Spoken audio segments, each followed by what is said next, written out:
لله الحمد كما أرسلنا فيكم رسولا منكم يتلو عليكم آياتنا ويزكيكم ويعلمكم الكتاب والحكمة ويعلمكم ما لم تكونوا تعلمون. السلام علیکم ورحمۃ اللہ وبرکاتہ. کیا حال ہے سب کا؟ کل کی حدیث کے بارے میں کیا غور و فکر کیا آپ نے یہاں سے جانے کے بعد، یا کون سا ایکشن لیا؟ جی فرخندہ ہاتھ کھڑا کریں.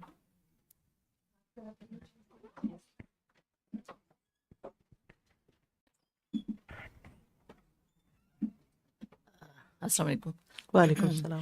جی استاذہ جی، اس میں تھا کہ غور و فکر کرنا تھا کہ ہم جو بھی کام کرنے کی صلاحیت رکھتے ہیں اس کو مستقل مزاجی سے کریں. تو یہ ہماری سب سے بڑی ویکنس ہوتی ہے میرے خیال میں. ہم کبھی ایک کام پکڑ لیتے ہیں، کبھی دوسرا پکڑ لیتے ہیں، تو پھر وہ سارے کام بیچ میں ہی رہ جاتے ہیں. تو میں سوچ رہی تھی کہ امام نووی جو تھے رحمۃ اللہ علیہ، کہ وہ انہوں نے کس طریقے سے اپنی یعنی کہ چھوٹی سی عمر میں مستقل مزاجی سے کام کیا اور کتنا خزانہ جمع کر لیا اور وہ ہم تک پہنچا. یعنی کہ بنی بنائی چیز ملی ہے. ہم کم یہ از ان کی کم سخاوت تھی. سخاوت تھی.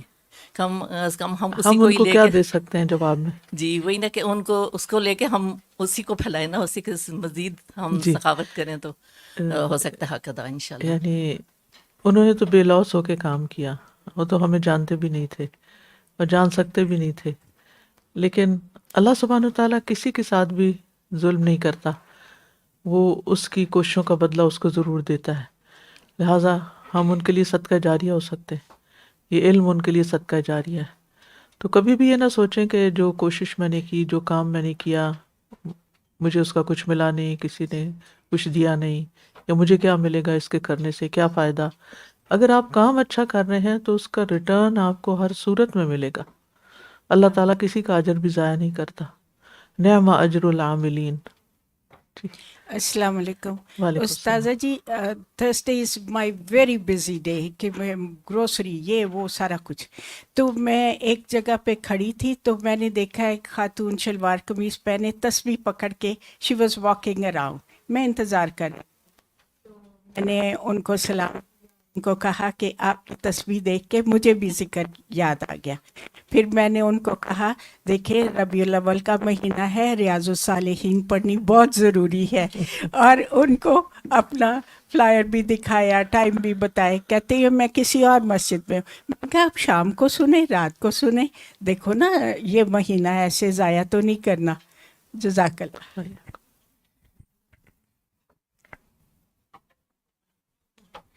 استاذہ میں سوچ رہی تھی کہ ہمارے پاس ایک جو چیز نہیں ہوتی ہم اسی کے بارے میں سوچتے رہتے ہیں کہ وہ نہیں ہے تو میں نہیں کچھ کر سکتی. ہزار اور صلاحیتیں ہوتی ہیں، مسکراہٹ ہے، مشورے ہیں، اور کتنی چیزیں ہم کر سکتے ہیں، لیکن ہماری نظر مال پہ ہی ہوتی ہے کہ شاید میرے پاس مال نہیں تو میں صدقہ نہیں کر سکتی. یعنی سخاوت مال ہی کی نہیں ہوتی، سخاوت بہت سی چیزوں کی ہوتی ہے. جی استاذہ جی، میں تو کل ایسی زبردست موٹیویشن تھی، ایسے لگ رہا تھا کہ جیسے ایک ریویژن ہی ہوگی ہماری، اپنی اصلاح ہو گئی.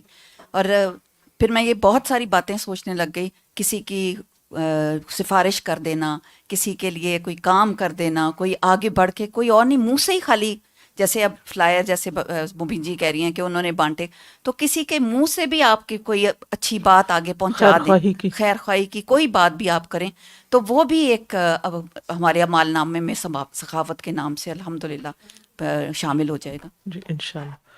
یعنی سخاوت 3 طرح سے ہوتی ہے نا. وہ کون سی 3 قسمیں تھی؟ ایک زبان سے، سب سے پہلے تو زبان، پھر مال، پھر ایکشن، اور 4 چیزیں تھیں. منصب.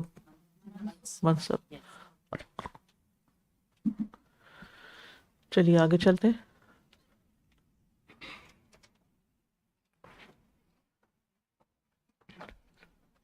نحمده ونصلي على رسوله الكريم، اما بعد فاعوذ باللہ من الشیطان الرجیم بسم اللہ الرحمن الرحیم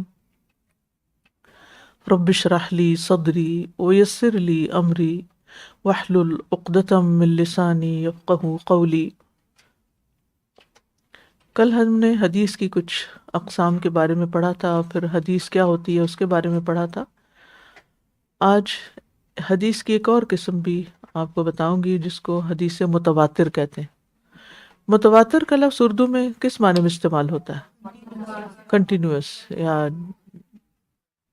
یعنی جس میں کوئی بریک نہ ہو۔ تو یہ راویوں کی تعداد کے اعتبار سے حدیث کی اقسام میں سے ہے کہ کسی حدیث کی روایت میں کتنے لوگ شامل ہیں۔ تو متواتر حدیث جو ہوتی ہے اس میں 4 شرطیں پائی جاتی ہیں۔ نمبر 1، اسے راویوں کی بڑی تعداد روایت کرے۔ نمبر 2، انسانی عقل اور عادت ان کے جھوٹا ہونے کو محال سمجھے، یعنی عقلاً انسان اس بات کا انکار کرے کہ یہ بات غلط ہے۔ نمبر 3، یہ کثرت، یعنی راویوں کی یہ کثرت عہد نبوت سے لے کر صاحب کتاب محدث کے زمانے تک سند کے ہر طبقے میں پائی جائے، یعنی صحابہ بھی کثیر تعداد میں ہوں، تابعین بھی کثیر ہوں، تبع تابعین بھی کثیر ہوں، اور اس کے بعد بھی جو اس کو روایت کرے تو ہر دور میں کثیر تعداد میں لوگ اس کو روایت کریں، اس کو خبر متواتر کہتے ہیں۔ اور نمبر 4، حدیث کا تعلق انسانی مشاہدے یا سماعت سے ہو۔ اس کے برعکس ایک خبر واحد ہوتی ہے۔ خبر واحد وہ ہوتی ہے جس میں متواتر حدیث کی شرطیں جمع نہ ہوں۔ اور خبر واحد کی پھر 4 قسمیں ہوتی ہیں: مشہور، مستفیض، عزیز اور غریب۔ مشہور وہ حدیث ہوتی ہے جس کے راویوں کی تعداد ہر طبقے میں 2 سے زیادہ ہو مگر یکساں نہ ہو، مثلا کسی طبقے میں 3، کسی میں 4، کسی میں 5، کسی میں 2، لیکن یعنی 2 سے زیادہ، 2 سے 3، مثلا 2 نہیں، 3، 4، 5۔ ایک اور اس کا ڈیفینیشن یہ بتائی جاتی ہے کہ جسے روایت کرنے والے راوی ہر طبقے میں کم از کم 3 ہوں۔ جب 2 سے زیادہ ہوں گے تو پھر 3 ہی ہو جائیں گے، کم سے کم 3۔ 3 سے زیادہ اگر ہر طبقے میں ہو تو پھر وہ مشہور ہو جائے گی، وہ متواتر ہو جائے گی۔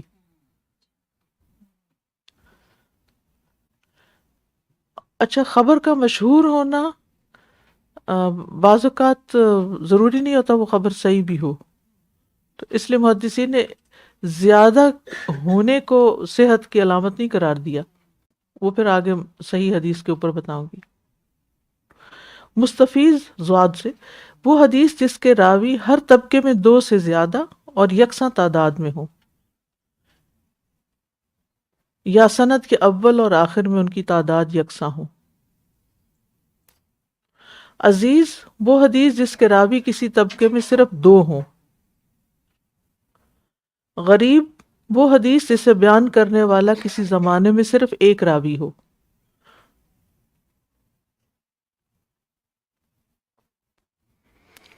یعنی غریب حدیث وہ ہوتی ہے جس کی سند کے کسی طبقے میں صرف 1 راوی رہ جائے، یعنی اوپر نیچے 2 بھی ہیں لیکن ایک جگہ 1 ہے صرف۔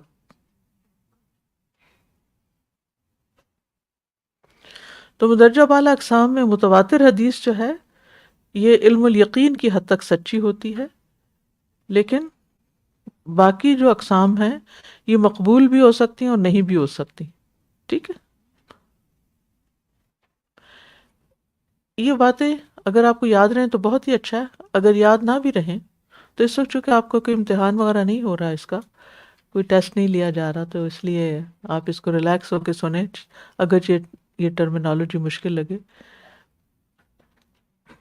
میں جب پی ایچ ڈی کر رہی تھی تو اس سے پہلے میں نے اس علم پر کئی کتابیں پڑھی تھی، اول سے لے کے آخر تک جتنی اویلیبل تھیں اس وقت تقریباً میری نظر سے گزری تھی، ان کو اکٹھا کیا تھا اور پھر ان کو، اور پھر باقاعدہ استاد سے بھی پڑھا۔ تو کچھ کتابوں میں لکھا ہوتا تھا کہ یہ وہ علم ہے جس سے خواتین دور بھاگتی ہیں. تو میں نے کہا میں نے تو ایک بہت بڑا چیلنج قبول کر لیا ہے. اصل میں مجھے بہت اس چیز کا تجسس ہوتا. قرآن تو میرا پیشن تھا، لیکن یہ مجھے بہت تجسس ہوتا تھا کہ لوگ حدیث کو مانتے کیوں نہیں، اور وہ کیا چیزیں ہیں جس کی وجہ سے لوگ حدیث کو نہیں مانتے، اور اس کی تاریخ کیا ہے، اور اس میں صحیح کیا ہے اور صحیح کیا نہیں ہے، تاکہ میں پورے یقین کے ساتھ اس علم کو لے سکوں.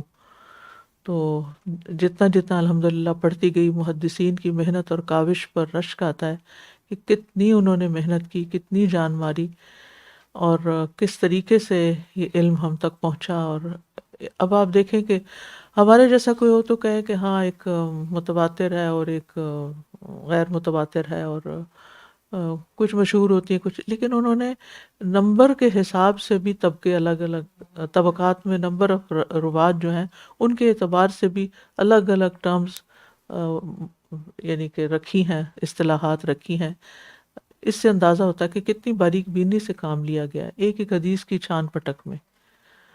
اور خود امام بخاری کا ٹریول تو میرا دل چاہتا ہے کہ میں آپ کو دکھاؤں تو آپ حیرت آپ کی گم ہو جائے کہ اتنی بھی کوئی محنت کر سکتا ہے، اور اس دور میں اتنی بھی کوئی ٹریولنگ کر سکتا ہے. مجھے نہیں معلوم، میں آسیہ کو بھیجتی ہوں اگر آج کلاس کے اختتام تک ہمیں، آسیہ جو اندر بیٹھی ہوئی ہے آڈیو روم میں جو بیٹھی ہوئی، اگر کلاس کے اختتام پر آپ ہمیں یہ دکھا سکیں تو بہت ہی آپ کی مہربانی ہوگی، اور اگر نہیں دکھا سکے تو میں گروپ میں پوسٹ کر دوں گی. تو آپ میں سے میں چاہوں گی کہ ہر ایک اس کو ضرور دیکھے. آپ دیکھ لیجیے گا کیا ہوتا ہے اس سے.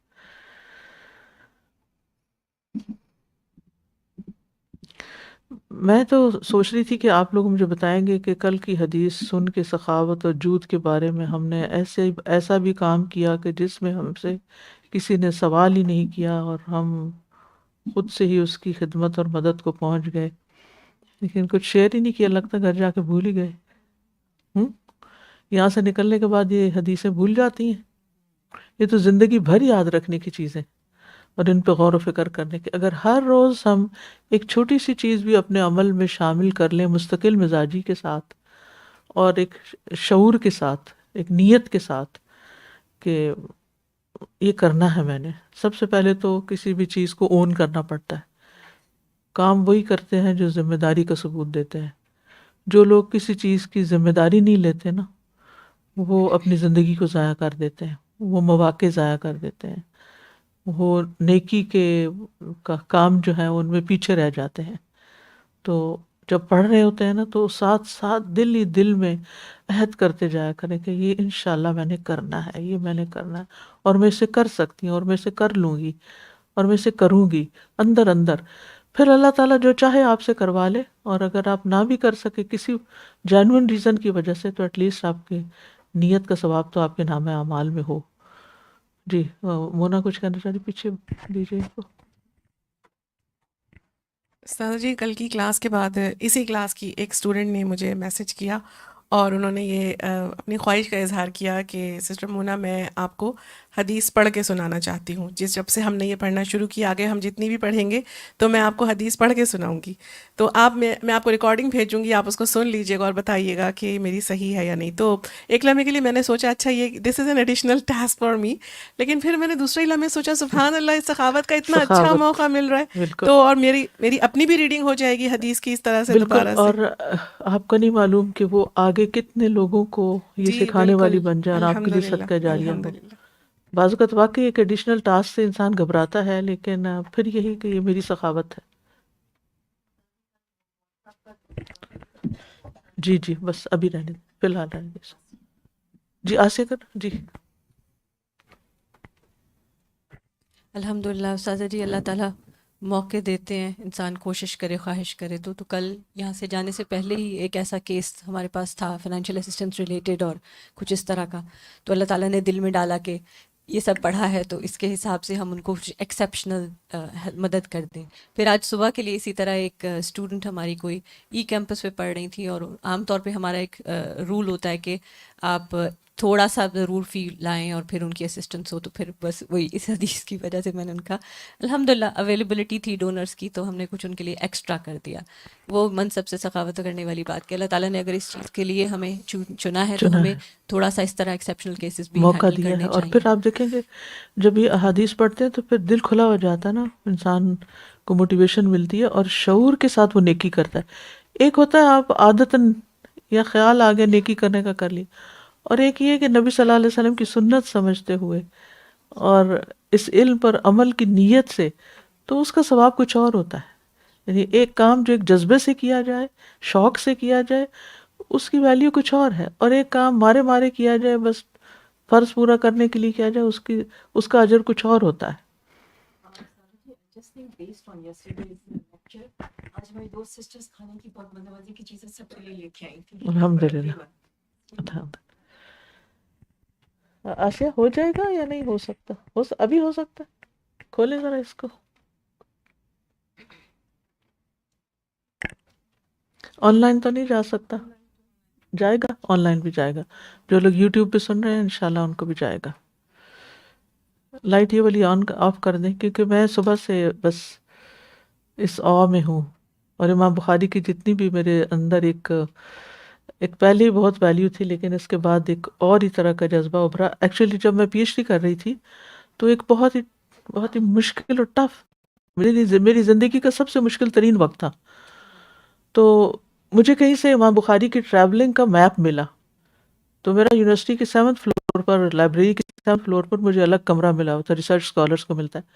تو میں نے اپنے اسی طرح سافٹ بورڈ تھا، اس کے اوپر یہ نقشہ لگایا ہوا تھا کہ امام بخاری نے کہاں کہاں جا کر حدیثیں جمع کی، استادوں سے ملے، علم حاصل کیا.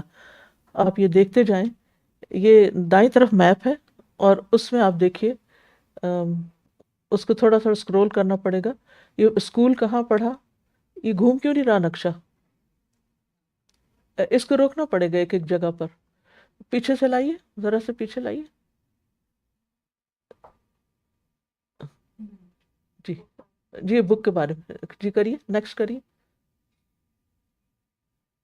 یہ سب سے پہلے مرو گئے، یہ دیکھیے کہاں تک، کہاں جا رہے ہیں. ٹھیک ہے، اچھا نیکسٹ. بلخ.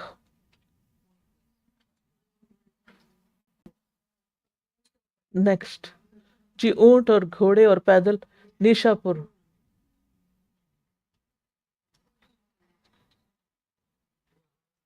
نیکسٹ. یہ پارٹ 2 ہے ان کی جرنی کا، ٹو دا ہارٹ لینڈس. جی ڈپارچر. اس پہ ڈیٹس بھی لکھی ہوئی ہیں، یہ آپ کو پوسٹ بھی کر دیں گے تاکہ آپ یہ ساری ریڈ بھی کر سکیں. یہ آپ دیکھیے. پھر بغداد آئے، پھر یہاں سے آگے Basra. Next Mecca. Next Palestine. Next Kufa.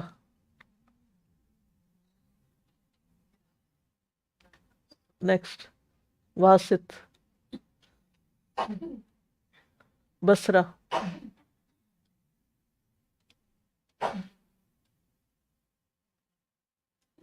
Next Medina. مکہ.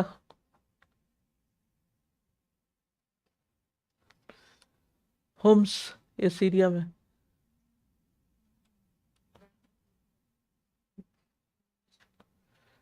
اسکلان. ابن حجر اسکلانی کا سنا ہوگا آپ نے، یہ دیکھیں آپ. ایجپٹ.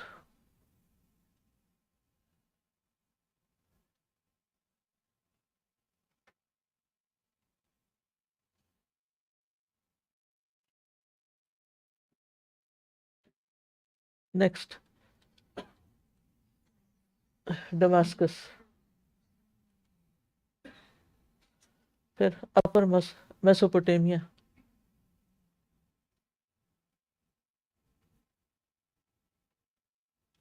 اور آگے ہے، یہ جا کیوں نہیں رہا ادھر.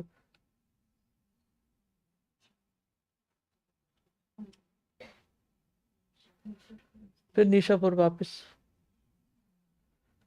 سمرقند،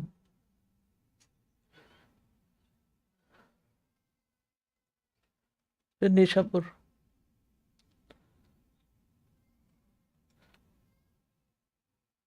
پھر بغلان،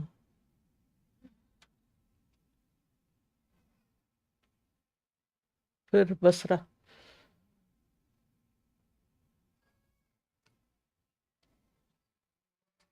پھر بغداد،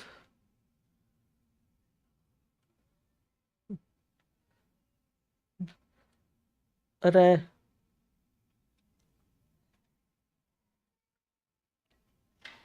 پھر پارٹ 2 ہے ان کی، پارٹ 3 ہے شاید یہ ان کی جرنی کا، جی، پھر نیشا پور. اور یہ 16 سال سفر کرتے رہے جس میں اپنے گھر نہیں گئے یہ. نیکسٹ مرو، نیکسٹ فربر،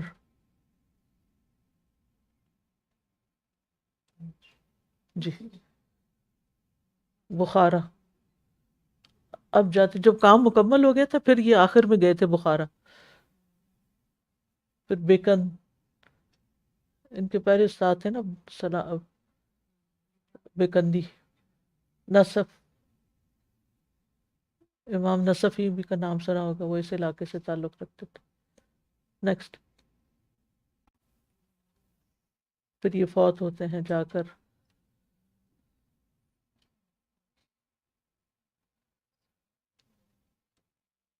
سمرقند میں. اور یہ سفر کیسے سفر تھے؟ یہ علم، ایسے علم حاصل کیا جاتا ہے اور ایسے علم جمع کیا جاتا ہے، اور ہم بیٹھ کے کرتے، آرام سے بیٹھ کے بات کر دیتے. حدیث وہ کون سی قرآن ہے؟ تو بات یہ ہے کہ یہ سارا ایک میپ کی شکل میں میرے پاس موجود تھا، اور میں نے یہ میپ اپنے سامنے لگایا ہوا تھا. جس وقت میں تھکتی تھی، کیونکہ میں صبح کے وقت آتی تھی اور رات کو 9:40 پہ ہماری لائبریری بند ہوتی تھی، اس وقت میں وہاں سے نکلتی تھی، اور دن میں ایک سینڈوچ ہوتا تھا جو میں ساتھ لے کر آتی تھی. پھر واپس جا کے تھوڑی بہت کوکنگ کی، چاول ابالے، تھوڑے سے اس میں ہلدی ڈال دی، تھوڑا وہی کام کر کے پھر اگلی صبح کے لیے پھر. تو یہ مجھے یہ سب کچھ اتنا موٹیویشن دیتا تھا کہ اگر دین کی خدمت کرنی ہے تو پھر قربانیاں دینی ہوگی، تھکنا ہوگا، تب جا کے کچھ کر سکیں گے. ہمارے سامنے کوئی رول ماڈل ہی نہیں ہے، ہمارے سامنے لوگوں کی قربانی، ہمارے سامنے سب دنیا 401 پہ جابس کے لیے بھاگ رہی ہے. تو ان کو دیکھ کے ہماری موٹیویشن کیا ہوگی؟ وہی ہوگی جو ہم دیکھتے ہیں، کیونکہ انسان اپنے ماحول ہی کی پیداوار ہوتا ہے. تو بہرحال اس کو میں انشاءاللہ پوسٹ کروا دوں گی، تاکہ تو آپ لوگ پھر اس کو توجہ سے سارا ریڈ بھی کریں کہ کہاں کس سے ملے. اور پھر جب وہ نام آپ بخاری کے اندر پڑھیں گے تو آپ تو بس پڑھ لیتے ہیں امام بخاری نے روایت کیا فلاں سے، اچھا وہ کہاں تھا بھائی، کتنا عرصہ لگا ان کو وہاں تک پہنچنے میں، پھر سیکھنے میں، پھر اس کے ساری اس کی ریسرچ کرنے میں کہ وہ ثقہ بھی ہے یا نہیں. کیونکہ اس زمانے میں کتابیں نہیں تھی جن سے لے کے لوگ کتابیں پڑھ کے کتابیں لکھ لیتے تھے. اس زمانے میں استادوں کے پاس جا کے علم لے کر پھر کتابیں لکھی جاتی تھی. بہرحال چلیے آج کی حدیث پڑھتے ہیں. وَإِيَّاكُمْ.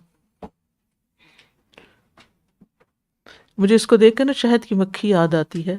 جیسے شہد کی مکھی اڑ رہی ہوتی ہے نا، ادھر جاؤ اس پھول پہ بیٹھو، اس پھول پہ بیٹھو ادھر، اور پھر وہ اتنی محنت کے بعد ایک قطرہ سا شہد تیار کرتی ہے. اس کا چھتا کتنا سا ہوتا ہے جس میں جا کے ایک ایک اس میں ڈال رہی ہوتی ڈراپ. جی آج کی حدیث ہے، بسم اللہ.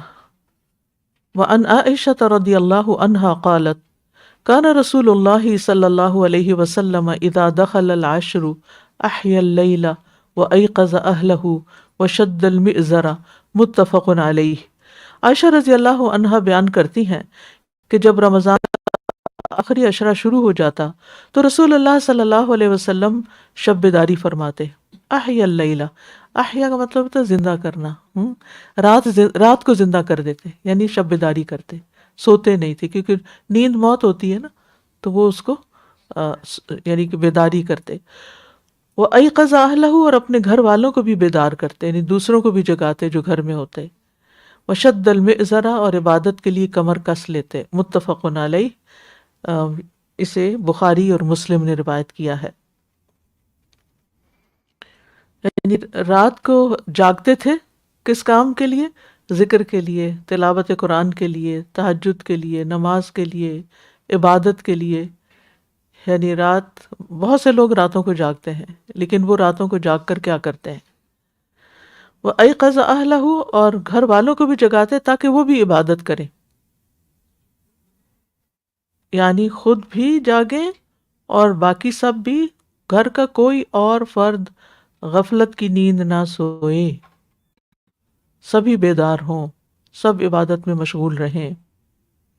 تو اس سے پتہ چلتا ہے کہ نیکی کے کاموں میں گھر والوں کو بھی شریک کرنا چاہیے تاکہ وہ بھی عظیم ثواب سے محروم نہ رہیں اور اللہ تعالیٰ کے ہاں بلند درجات حاصل کر سکیں. یہاں پر لفظ جو ہے نا، شد المئزرہ، مئزر کی میم کے نیچے کسرہ ہے، مئزر، اور حمزہ ساکن ہے. مطلب کیا ہے؟ مئزر کہتے ہیں چادر کو، اپنی چادر مضبوطی سے باندھ لیتے ہیں، جس کو کہتے ہیں تہبند. تو اسی لیے ترجمہ کیا گیا کمر بستہ ہو جاتے. کمر کا مطلب کیا؟ بیسٹ آپ کی، بستہ بست کہتے ہیں بند کرنے کو. کمر بستہ یعنی کہ اپنے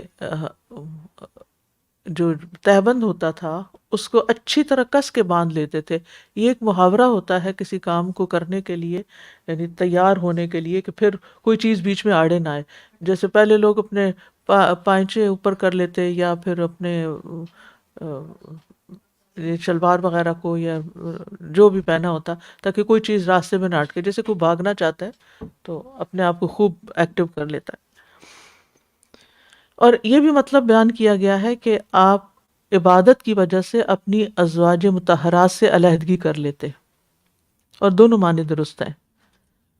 یعنی عبادت والے کام کے لیے پوری طرح تیاری کرتے، اپنے آپ کو ذہنی طور پر، جسمانی طور پر ریڈی کرتے. اور یاد رکھیے کہ ویسے رات پوری رات جاگنا درست نہیں، لیکن رمضان کی آخری 10 راتیں جاگ کر گزارنی چاہیے، اور یہ جاگنا نفس کی سخاوت ہے. ٹھیک ہے،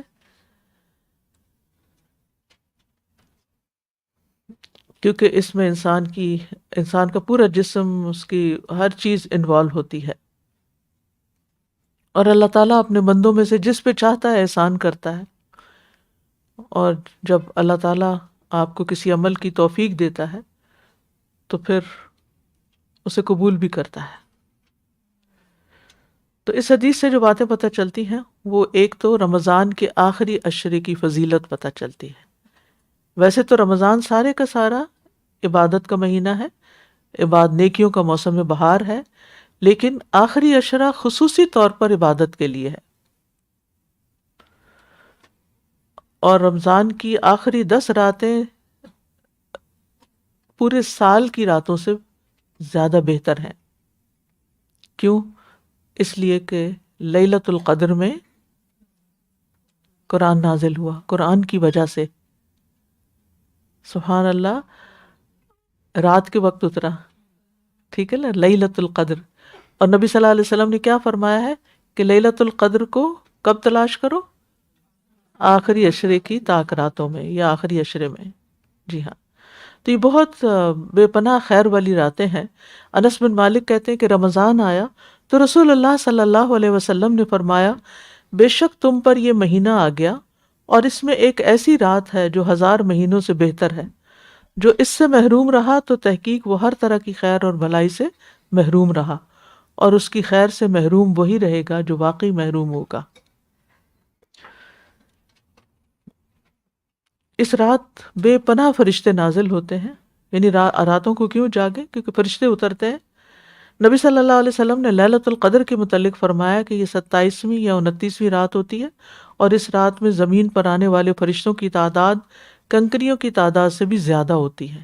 بہت بے تحاشا فرشتے اترتے ہیں. حضرت عائشہ فرماتی ہے کہ نبی صلی اللہ علیہ وسلم عام دنوں کی بنسبت آخری عشرے میں خوب محنت اور کوشش کرتے. اور قیام کی ترغیب دیا کرتے تھے. اور پھر یہ کہ گھر والوں کو بھی جگاتے تھے. گھر میں ہر اس فرد کو نیند سے اٹھا دیتے جو قیام کی طاقت رکھتا. یہ زینب بنت ام سلمہ کہتی ہیں.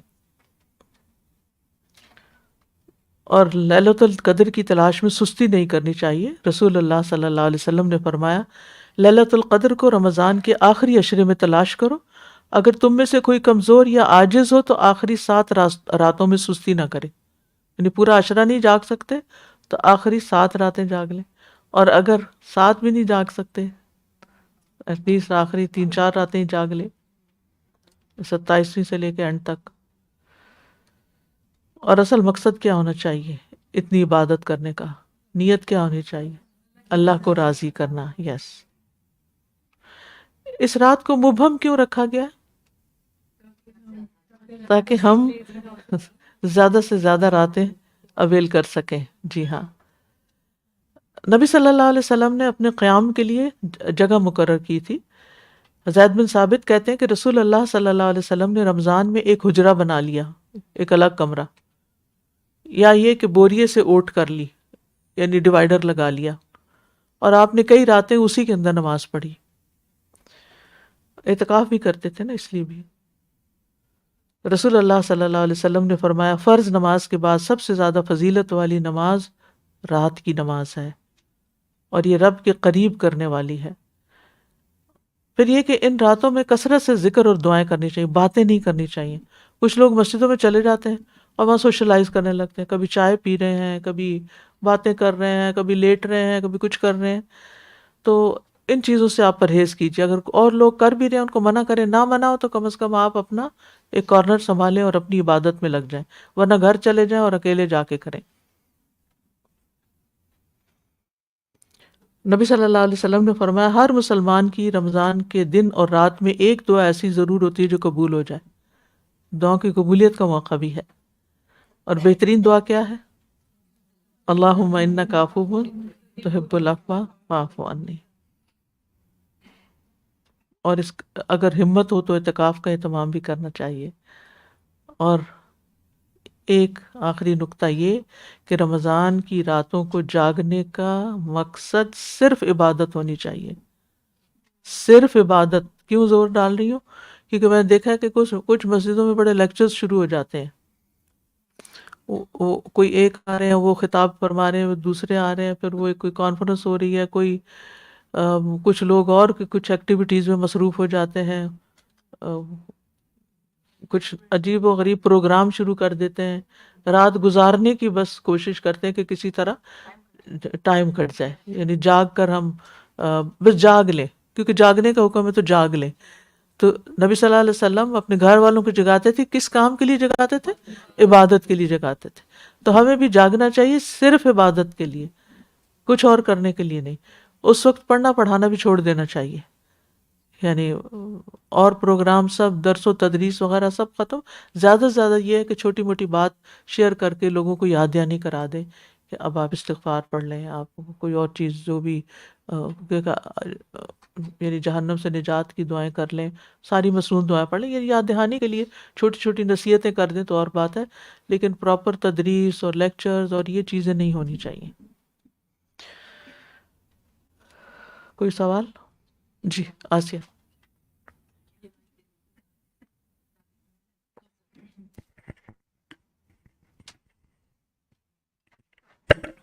جی استاذہ جی، ایک کامنٹ ہی ہے ایکچولی کہ اب ریسنٹلی یہ ہو رہا ہے مسلم ممالک میں جی یا مسلم majority areas of western countries میں بھی، کہ یہ جو آخری عشرے کا آپ نے ذکر کیا، بلکہ پورا مہینہ رمضان کا مسلم ممالک میں تو، کہ راتیں کیونکہ جاگ رہے ہیں تو مالز بھی کھلے ہیں، شاپنگز بھی ہو رہی ہیں، اسپیشل پروموشنز ہیں. مجھے ریسنٹلی کسی نے کہا کہ ہم رمضان گزارنے فلاں جگہ جانا چاہتے ہیں تاکہ ایک ماحول ملے، سب لوگ مسلمان ہیں، سب رمضان ہے. تو میں نے کہا وہاں کیا ہے، رمضان سیلز ہیں اور رمضان کے لیے ساری رات جاگ رہے ہیں اور سحور تک ریسٹورینٹس کھلے ہوئے ہیں، اور آپ وہاں، اور ایون یہاں پر بھی دیکھا گیا ہے کہ جو کچھ اس طرح کے ڈینس ایریاز ہیں جہاں ریسٹورینٹ بہت مشہور ہو گئے، وہاں پہ ساری رات رمضان میں ریسٹورینٹس کھلے ہیں and people are spending time دیر.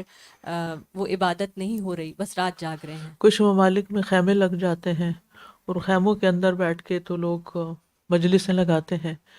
تو اللہ نے آپ کو علم دیا ہے، سمجھ دی ہے، اور نبی صلی اللہ علیہ وسلم کا طریقہ سکھایا، تو آپ اسی طریقے پر رہیں.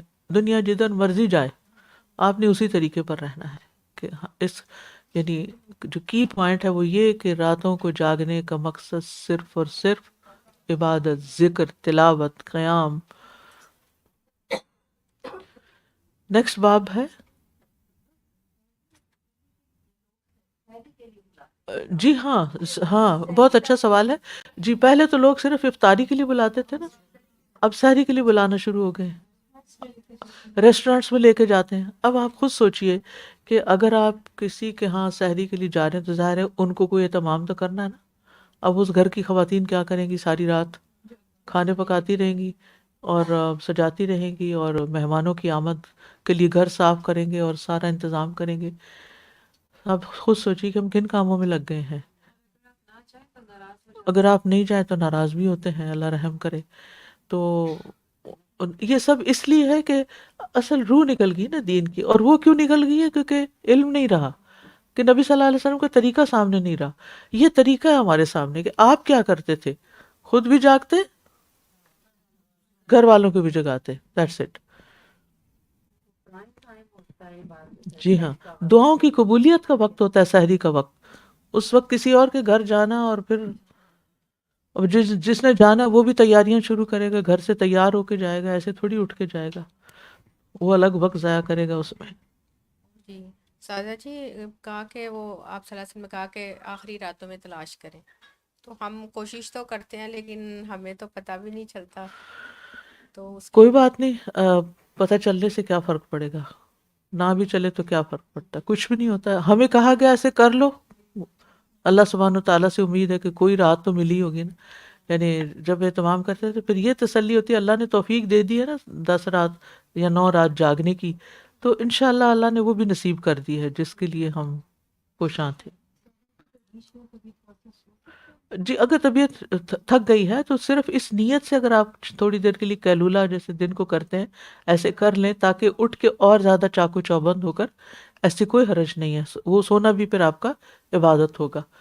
میں تو عام طور پہ یہ کرتی ہوں کہ آنکھیں بند کر کے پھر تسبیح شروع کر دیتی ہوں، پھر وہ تھوڑا سا ریلیکسیشن ہو جاتی، پھر اٹھ کے دوبارہ کچھ اور کر لیا. نیکسٹ باب النہی ان تقدم رمضان بصوم بعد نصف شعبان الا لمن وصله بما قبله او وافق عادة له بان كان عادته صوم الاثنين والخميس فوافقه. رمضان سے قبل نصف شعبان کے بعد روزہ رکھنے کی ممانعت، یعنی 15 شعبان کے بعد روزہ نہیں رکھنا چاہیے سوائے اس شخص کے جو اس کو ماقبل سے ملانے کا، یعنی اس نے 13، 14 اور 15 کا روزہ رکھا یا 14، 15 کا رکھا تو اس نے ایک اور رکھنا ہے تو وہ ملا رہا ہے، یا سوموار یا جمعرات کا روزہ رکھنے کا عادی ہو اور یہ نصف اخیر اس کی عادت کے موافق ہو جائے. ٹھیک ہے، یعنی وہ اس کو عادت ہے ان روزوں کے. آگے میں وضاحت کرتی ہوں. کس نے یہ سنا ہوا ہے کہ شعبان کے نصف آخر میں روزے نہیں رکھتے؟ ہاتھ کھڑا کریں نا. سب نے سنا ہوا نا. اب آپ اس کی حدیث بھی پڑھیں اور اس کا حکم بھی جانیں. ٹھیک ہے، علم پختہ کریں. ایک ہوتی ہے سنی سنائی بات اور ایک ہوتی ہے پھر علم والی بات. عن ابی ہریرہ رضی اللہ عنہ ان النبی صلی اللہ علیہ وسلم قال لا يتقدمن احدکم رمضان بصوم یوم او یومین الا ان یکون رجل کان یصوم صومه فلیصم ذلک اليوم. متفق علیہ. ابو ہریرہ رضی اللہ عنہ سے روایت ہے، نبی صلی اللہ علیہ وسلم نے فرمایا تم میں سے کوئی شخص رمضان سے 1 روز یا 2 روز پہلے روزہ نہ رکھے.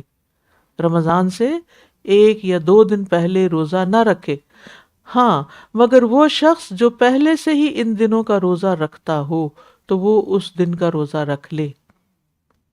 اس پہلے سے ہی، اگر مثلاً کل رمضان ہے اور 1 دن پہلے جمعرات آ گئی ہے اور میں ہمیشہ جمعرات کا روزہ رکھتی ہوں تو پھر کیا کرنا ہوگا؟ وہ اگر رکھ لے تو کوئی حرج نہیں. یعنی استقبال رمضان کی وجہ سے روزہ رکھنا ناپسندیدہ ہے، کہ میں رمضان کا استقبال کر رہی ہوں، میں ایک دن پہلے ہی شروع ہو گئی ہوں، یہ نہیں کر سکتے۔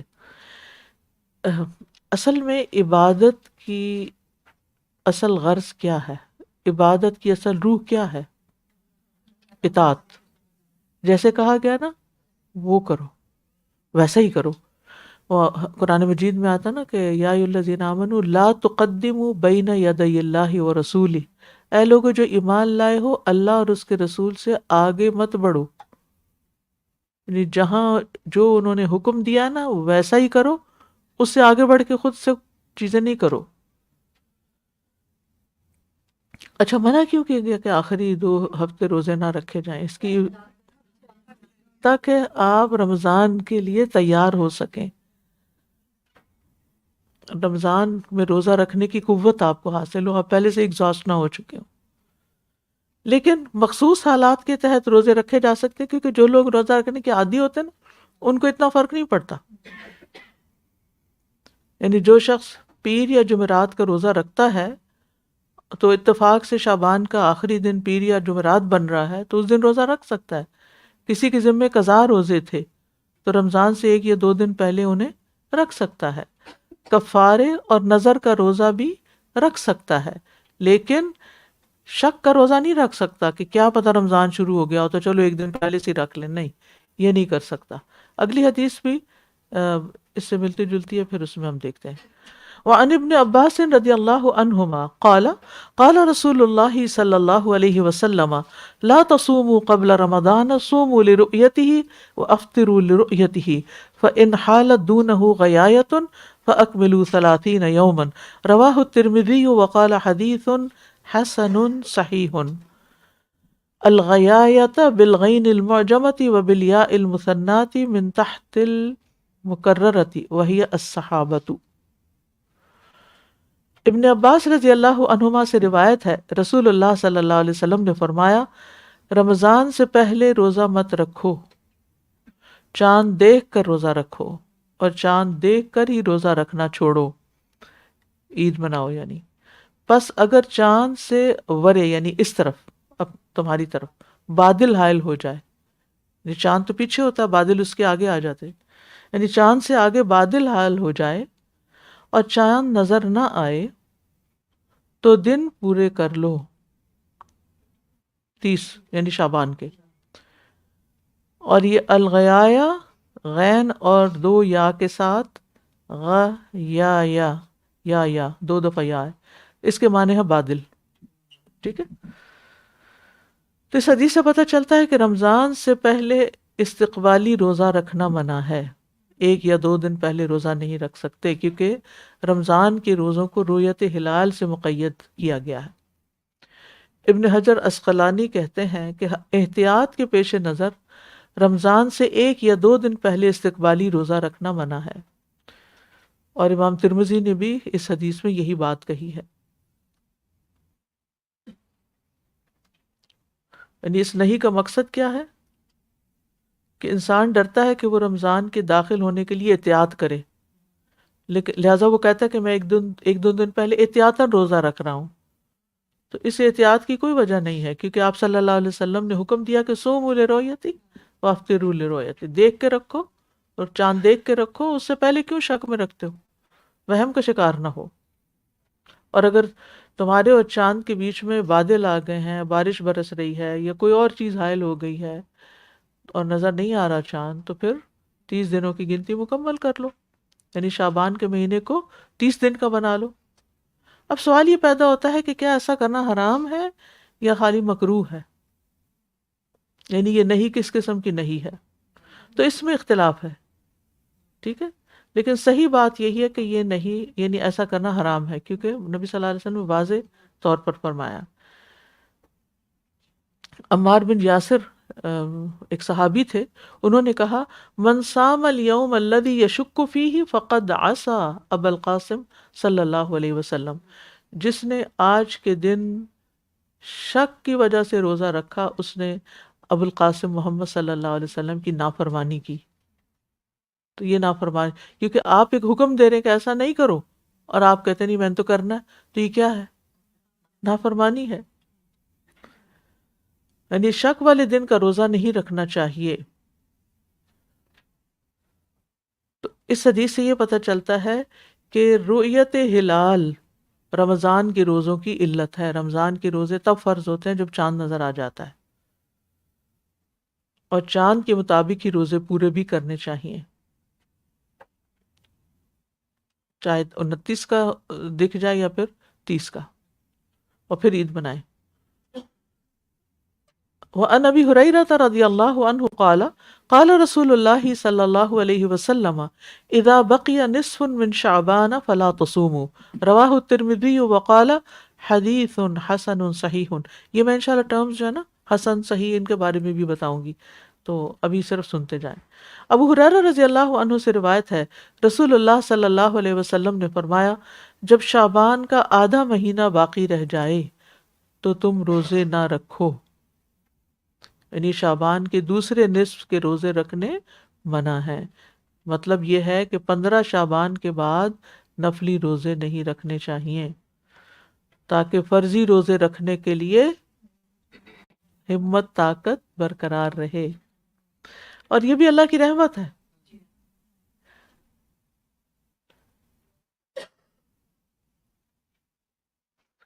تو پہلے بھی بات ہوئی تھی نا کہ کیا یہ روزے رکھنے حرام ہیں یا مکروہ ہیں. تو بعض کے خیال میں تو حرام ہے، لیکن بعض کہتے ہیں کہ یہ راجح بات یہ کہ نہیں، یہ مکروہ ہے، یعنی ایسا کرنا مکروہ ہے. ہاں الا یہ کہ کسی کو پہلے سے ہی عادت ہے رکھنے کی. کوئی بعض لوگ ہوتے ہیں نا ایک دن روزہ رکھتے ہیں ایک دن چھوڑتے ہیں، ایک دن رکھتے ہیں ایک دن، تو وہ رکھ سکتے ہیں کیونکہ ان کو تو سارا سال ایسے ہی کرنے کی عادت، تو ان کے لیے کوئی فرق نہیں ہے، کہ ان کے لیے رمضان کے روزے مشکل نہیں. لیکن باقی لوگ ایسا نہ کریں. جی ہاں، جنہوں نے فرض کی قضا پوری کرنی ہے ان کو تو رکھنے ہی چاہیے، رکھ لینے چاہیے اگلے رمضان سے پہلے. جیسے کہتے ہیں نا طواف عمرے حج سے پہلے بہت زیادہ عمرے نہ کریں کہ پھر وہ تھک جاتے ہیں اور حج میں بیمار ہو جاتے ہیں. تو اب یہ ہے کہ نصف شعبان کے بعد روزوں کی 3 قسمیں ہو جاتی. ایک ہے نصف شعبان کے بعد 15 سے لے کر 28 تک، یہ روزے نہ رکھے، مگر جس کا معمول ہو تو وہ روزہ رکھ سکتا ہے. رمضان سے 1 یا 2 دن پہلے روزہ رکھنا حرام ہے، یعنی بعض کے خیال میں، سوائے اس کے جس کا ہر مہینے میں روزے رکھنے کا معمول ہو. نمبر 3، شک کے دن کا روزہ رکھنا مکمل طور پر حرام ہے. شک والے دن روزہ نہ رکھیں کیونکہ نبی صلی اللہ علیہ وسلم نے اس سے منع کیا ہے.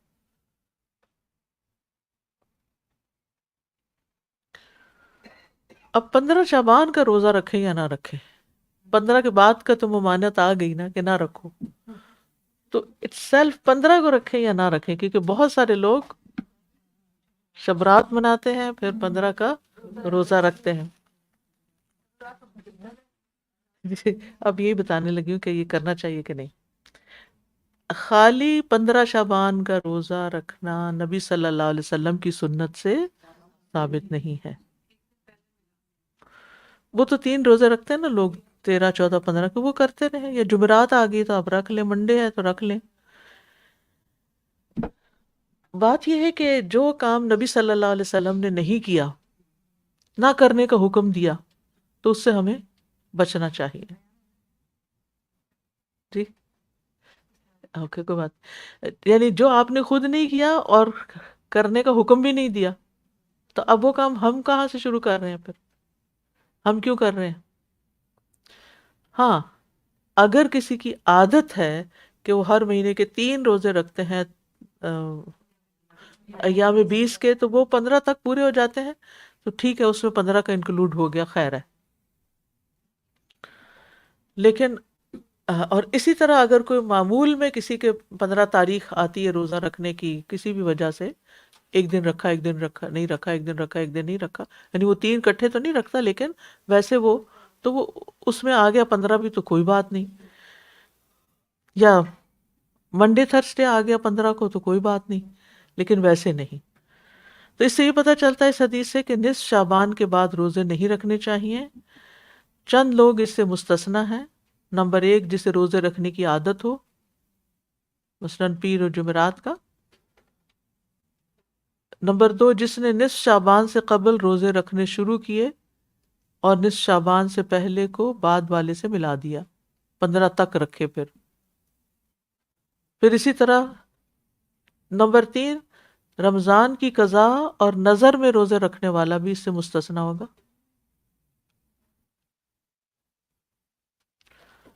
پھر نبی صلی اللہ علیہ وسلم کی اتباع میں شعبان کے مہینے میں کثرت سے روزے رکھنے والا بھی ایگزمپٹڈ ہوگا، کیونکہ نبی صلی اللہ علیہ وسلم کیا کرتے تھے؟ شعبان میں کثرت سے روزے رکھتے تھے. تو اس اعتبار سے اگر کوئی رکھ رہا ہے تو ٹھیک ہے، لیکن سنگل آؤٹ کر کے صرف الگ سے شعبان کا 15 کا روزہ یہ مسنون نہیں ہے. جہاں تک نبی صلی اللہ علیہ وسلم کے ماہ شعبان میں روزے رکھنے کا طریقہ پتہ چلتا ہے وہ کیا ہے؟ حدیث میں آتا ہے کہ اس مہینے میں آپ کثرت سے نفلی روزے رکھتے تھے. حضرت عائشہ کہتی ہیں کہ جتنے روزے آپ شعبان میں رکھتے میں نے کسی مہینے میں اس سے زیادہ روزے رکھتے آپ کو نہیں دیکھا.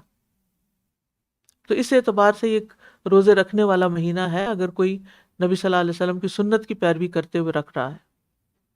اور یہ نبی صلی اللہ علیہ وسلم کا نہایت محبوب مہینہ بھی تھا، یعنی شعبان آپ کا پسندیدہ مہینہ تھا.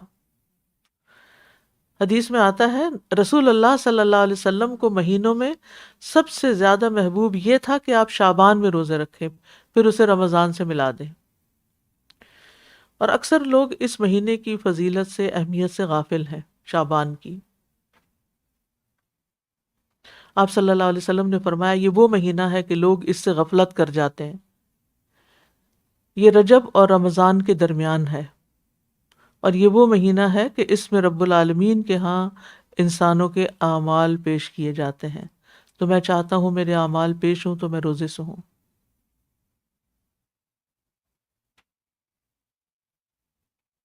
اور پھر آپ دیکھیے کہ جب لوگ کسی چیز سے غافل ہوتے ہیں نا تو اس وقت آپ الرٹ ہو جائیں اور وہ کام کر لیں تو وہ بہت ہی پسندیدہ کام ہو جاتا ہے. یعنی وہ کام جو میجورٹی نہیں کر رہی، آپ کو پتہ ہے کہ یہ فضیلت کا وقت ہے، فضیلت والا کام ہے اور آپ کر رہے ہیں تو اس کا آپ کو اجر ملے گا. یعنی غفلت کے اوقات میں عبادت کرنا مستحب ہے، پسندیدہ ہے. حضرت عائشہ رضی اللہ عنہا کا طریقہ کیا تھا؟ وہ اپنی قضا روزے کب رکھتی تھی؟ شعبان میں رکھا کرتی تھی. ابو سلمہ کہتے ہیں میں نے عائشہ رضی اللہ عنہا کو فرماتے ہوئے سنا کہ میرے اوپر رمضان کا روزہ لازم ہوتا، شعبان سے پہلے اس کی قضا کی توفیق نہ ہوتی. یحییٰ کہتے ہیں کہ یہ نبی صلی اللہ علیہ وسلم کی خدمت میں مشغول رہنے کی وجہ سے تھا. پھر شعبان کو قرآن کی قرات کا مہینہ بھی کہا جاتا ہے. شعبان کا مہینہ شروع ہوتا تو عمرو بن قیس اپنی دکان بند کر دیتے اور قرآن کی تلاوت کے لیے فارغ ہو جاتے. ابو بکر بلخی کہتے ہیں ماہ رجب کھیتی لگانے کا مہینہ ہے، شعبان کھیتی کو پانی لگانے کا، اور رمضان کھیتی کاٹنے کا، پھل لینے کا. یہ بھی کہتے ہیں کہ ماہ رجب کی مثال ہوا جیسی ہے، ماہ شعبان بادلوں کی طرح، اور رمضان بارش والا. جس نے ماہ رجب میں نہ تو کھیتی بوئی ہو اور نہ ہی شعبان میں پانی لگایا ہو وہ رمضان میں کیسے کھیتی کاٹنا چاہتا ہے؟ ابھی 3 مہینے ہیں، ان 3 مہینوں کے لیے. جی پھر ہے وَأَنْ أَبِي الْيَقْظَانِ عمار بن یاسر رضی اللہ عنہما قال من صام اليوم الذي يشك فيه فقد عصى ابا القاسم صلی اللہ علیہ وسلم. رواہ ابو داود والترمذی وقال حدیث حسن صحیح. ابو الیقظان عمار بن یاسر علی رضی اللہ عنہ نے فرمایا جس نے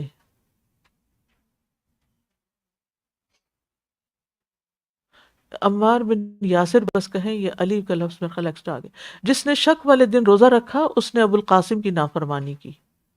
ٹھیک ہے، جس نے شک والے دن روزہ رکھا اس نے ابو القاسم کی نافرمانی کی. شک والے دن سے مراد 30 شعبان کا روزہ ہے یا 29 شعبان کا روزہ کہ اگلے دن پہ رمضان ہوتا ہے.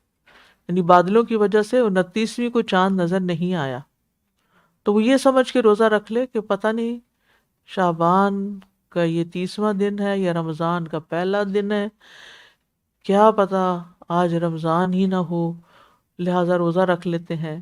نہیں، یقین کے ساتھ رکھے، شک کے ساتھ نہیں. ٹھیک ہے جی. تیاری کرنا یعنی کہ نیک اعمال کی پلاننگ کرنا. آپ سمجھے کہ پلان کر رہے ہیں.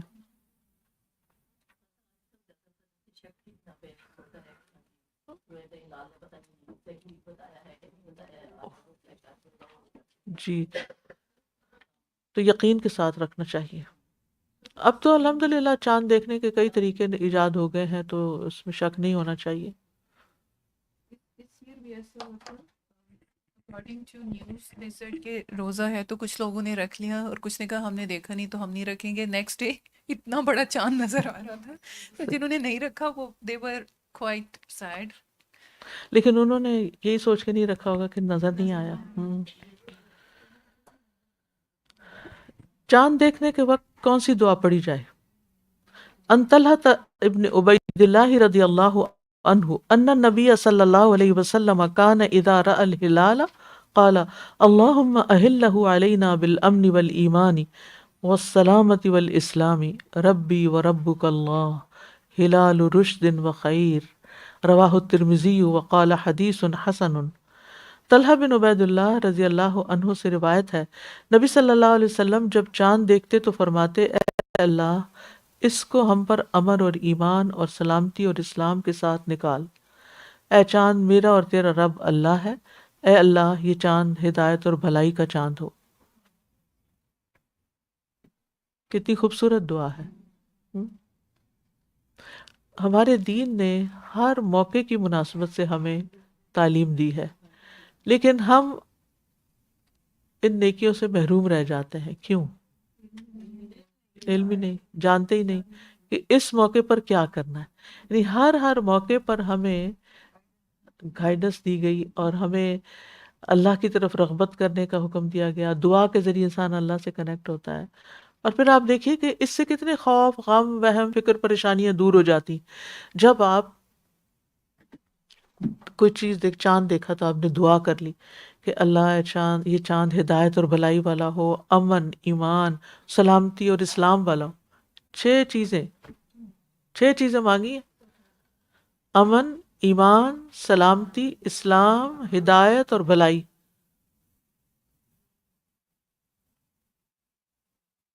کتنی دفعہ یہ دعا مانگی؟ اول تو یہاں چاند ہی نظر نہیں آتا کیونکہ جس طرح کے گھروں میں رہ رہے ہیں وہاں پر چاند دیکھنے کا خیال ہی نہیں آتا. اور جو ڈیٹ کیلنڈر ہم استعمال کرتے ہیں اس میں بھی ہمیں نہیں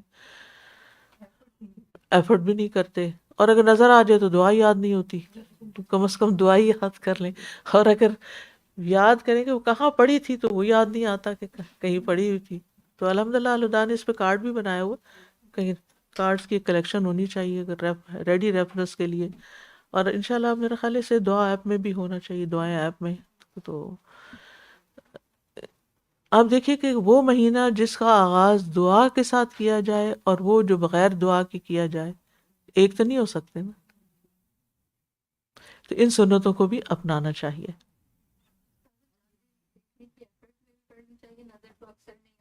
جی جی ہاں، آپ کے سیل فون پہ ڈیٹ لگی ہوتی ہے اسلامی کا، تو میں نے ڈالی ہوئی اسلامی کیلنڈر بھی. تو جس دن وہ پہلی تاریخ نظر آئے تو اسے پڑھ لیں. پھر کیا کیا جائے اسی نیت سے کہ مہینہ شروع ہو گیا. جی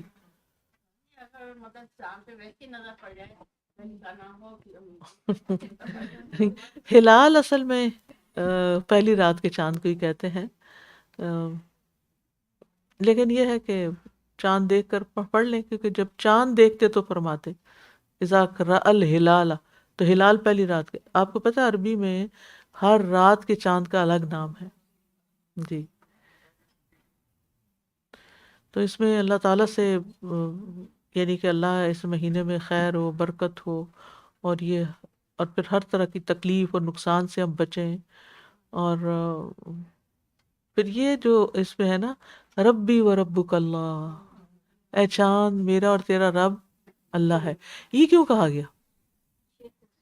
شاباش، کہ میں تیری عبادت نہیں کر رہی، میں تجھے پوجنے والی نہیں، تو اللہ کے حکم سے نکلا ہے ہمارے لیے، ہماری خدمت کے لیے، ہمارے فائدے کے لیے، تو عبادت ہم اللہ ہی کرتے ہیں.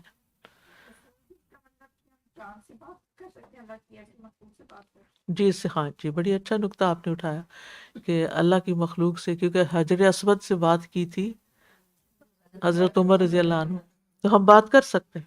اصل میں وہ اپنے آپ سے ہی بات ہوتی ہے، اس بیچارے وہ بھی سنتے تو ہیں، وہ بھی اور گواہی دیں گے نا. حجر اسود تو قیامت کے دن گواہی دے گا.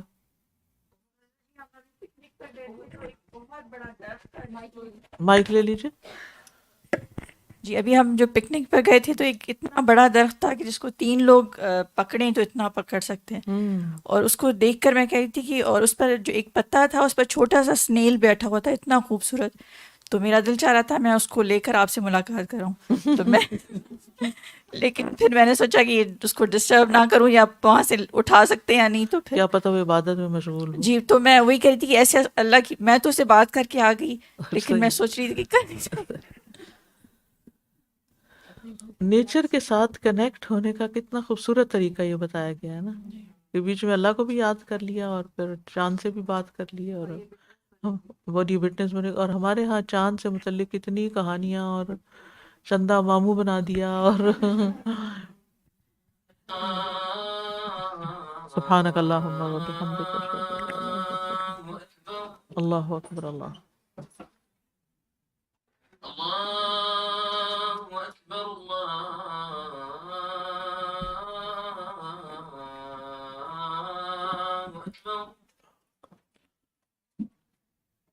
أشهد أن لا إله إلا الله،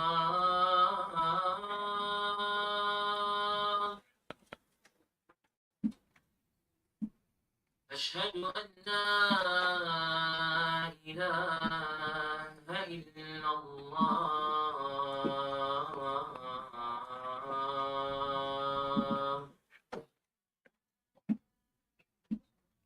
أشهد أن محمد رسول الله،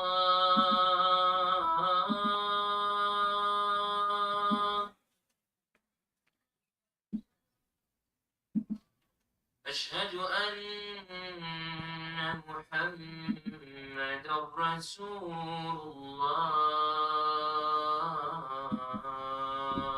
الله، حي على الصلاة،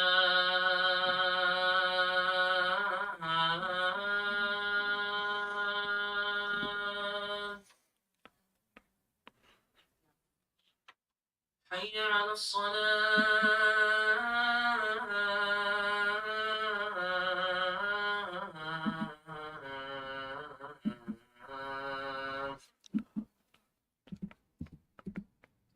حي على الفلاح،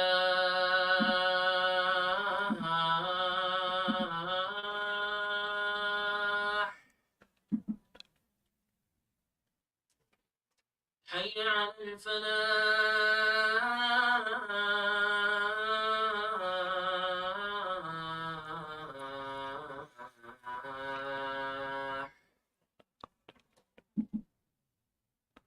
الله أكبر، الله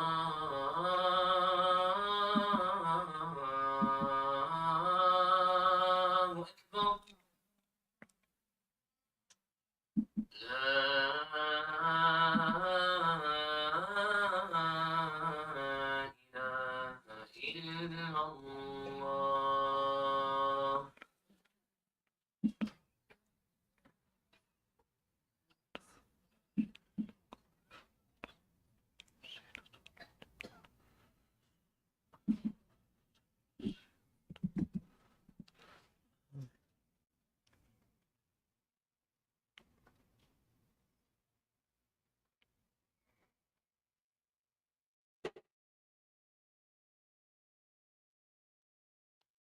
سبحانک اللہم و بحمدک اشہد ان لا الہ الا انت استغفرک و اتوب الیک. السلام علیکم ورحمۃ اللہ وبرکاتہ.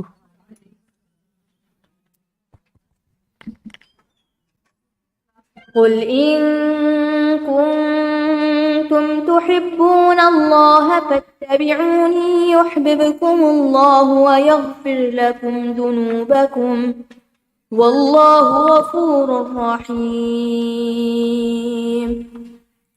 السلام علیکم ورحمۃ اللہ وبرکاتہ. ایک سیکنڈ. الحمدللہ سپٹمبر آدھا گزر گیا ہے، بچے سکولز میں سیٹل ہو گئے ہیں، لیکن بچوں کی دینی تعلیم کے لیے الحمدللہ الہدا ویکینڈ اسکولاسٹکس کی کلاسز اس ویکینڈ سے شروع ہو رہی ہیں. There are still a few spots, تو آپ زیادہ سے زیادہ لوگوں کو بتا سکتے ہیں تاکہ پھر وہ جب لیٹ آئیں گے اور اسپاٹس فل ہو جائیں گے تو پھر مشکل ہو جائے گی. ساتھ ہی آپ کو یہ بھی بتانا تھا کہ الحمدللہ بہت خوبصورت اذان آپ نے سنی. یہ ہمارے حفظ القرآن بوائز پروگرام کے استاذ ہیں، استاذ سرمد. الحمدللہ یہ پروگرام اس وقت right now we still have spots available. بچے ماشاءاللہ بہت اچھے سے اسٹارٹ کیے ہیں، تو آپ اپنے حلقہ احباب میں بتا سکتے ہیں کہ جو لوگ اپنے بیٹوں کو حفظ کروانا چاہتے ہیں بٹوین 8 and 12 years old، تو we still have spots available. انشاءاللہ وہ ابھی جوائن کر سکتے ہیں. السلام علیکم ورحمۃ اللہ وبرکاتہ.